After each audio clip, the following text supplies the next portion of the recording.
Hey friends. So I'm Andrea, if we've never met before, and I wanted to have a conversation with you. My request is, would you please stick with me through the whole conversation? Because the end is really good, but we've got to get there first. I was having a conversation with a friend of mine today, and the topic was around repentance being a gift. I know, right there, people are wanting to say, I'm done, I'm checking out, but stick with me for a minute. I did a blog post today, and I'll put the link in the comments so you can read the whole thing. But there was a part that really stood out to me that was so filled with hope and so beautiful that I just wanted to get on here and have a little chat with you about it. I was reading in Isaiah 6, and God has had me back kind of dissecting the book of Isaiah again. It's an amazing book. And Isaiah 6 is when he's called as a prophet. Isaiah has already spent the first 5 chapters of the book pronouncing all of these judgments, these woes on the nations, the leaders, the people. And here he is in chapter 6, pronouncing that last judgment, that woe on himself. And he recognizes, oh my gosh, I am completely undone. I am a person of unclean lips, like the whole thing. You can read it for yourself. It's verse 3 in Isaiah 6.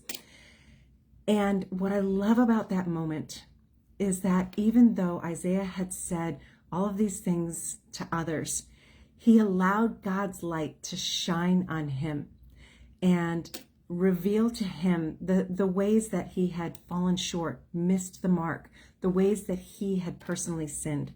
He took responsibility for that and just laid it all out there before God and said, God, please forgive me. God didn't hesitate for a moment. What he did was he had an immediate response and solution.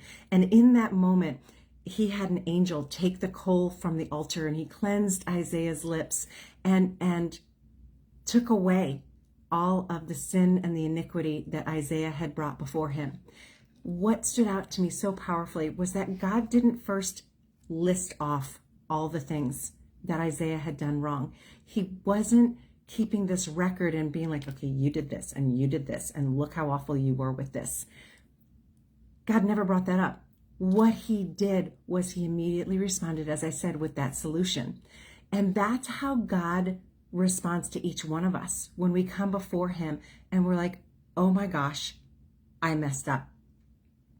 God's call to repentance is not to condemn or to convict and leave his people in this place of self-deprecation and condemnation.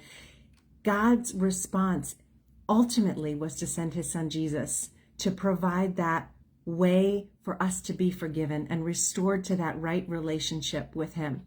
And through that act of repentance and immediate cleansing of that sin, do you know what followed? And to me, this is the most amazing part of it.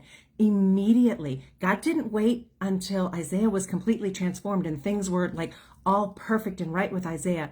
Immediately, God offered him an invitation. And he's like, I have this need. Who will I send? And Isaiah, from this place of having repented, this place of being made right with God, this place of being free from all the things that he had recognized about himself, of the ways that he had fallen short, he's like, here I am. Send me, send me. And there's this immediate invitation from the Lord to partner with him in the fullness of our kingdom callings and our destinies. And we miss the fact, as I was chatting with my friend about it today, she said, repentance is a gift.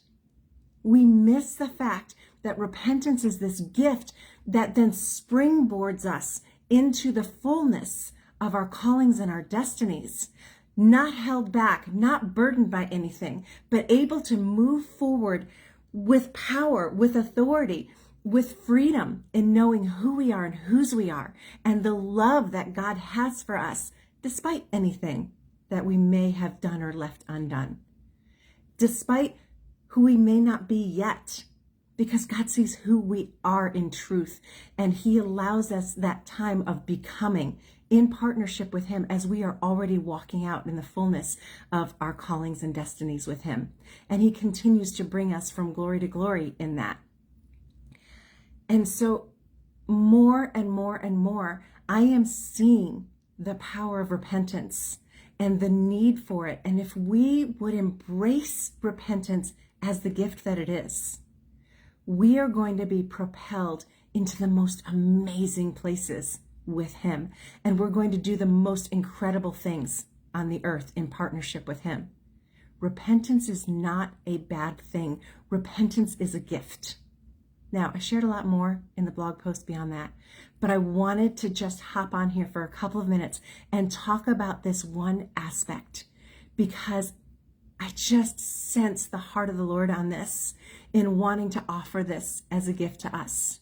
So my question to you today is, will you be brave enough to allow the light of the Lord to shine in you, to show you the things, the ways that you may have missed it with him, and let him immediately respond to you with the solution, which is the forgiveness and the redemption that we have through Jesus, and then listen for the invitation that he has for you to partner with him in all that he's called you to do and be in the earth alongside of him, in taking dominion, in ruling and in reigning in the ways that man was originally created to be in partnership with him. Will you say yes?